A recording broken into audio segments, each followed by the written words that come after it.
working on our energy and we're raising our vibration, there becomes this dissonance that occurs with individuals who are not doing similar work. And so especially in relationships where they were similar vibrations and then you started to elevate your vibration, if they stay status quo or even something happens that allows them to drop, that dissonance becomes uncomfortable for this party, but also for yourself, because you notice that dissonance, and it's not really anything that we can control. There's a main reason why when I go out and I educate on energy for the very first time, I talk about energetic bodies, because I think it's really important to understand that there's communication that happens before we even get into the traditional sense of verbal, nonverbal communication.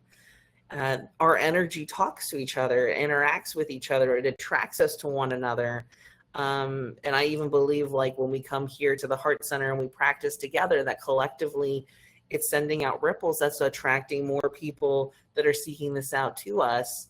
But at the same time, we don't talk very much about what that means in day-to-day situations when you're working in a place or going to a place where you're interacting with other individuals that maybe are not vibing at the same levels.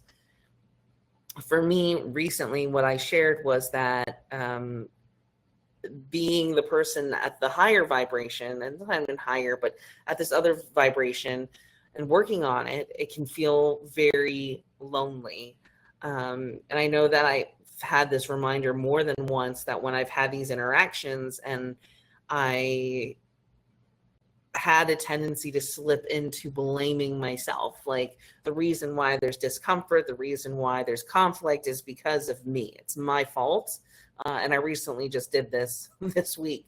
And the reminder is like, no, it's not my fault. It's just a misalignment. And it's hard for us to be moving together or having relationships or, you know, really enjoying pieces when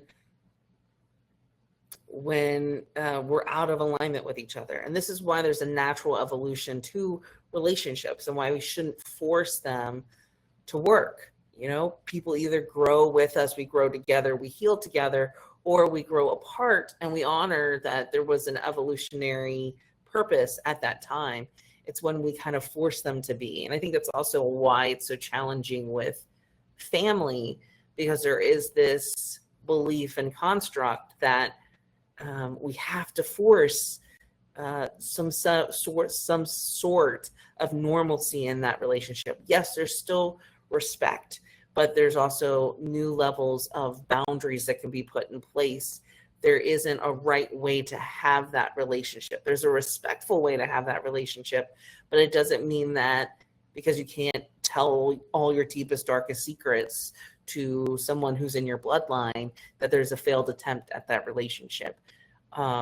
We're all connected to each other and we're all vibing with each other differently and we're all on our separate journeys, and everybody, even in your family, whether they're your parents or your grandparents or your aunts or your uncles or cousins, they're all humans too, and they're all trying to figure this out and growing and evolving.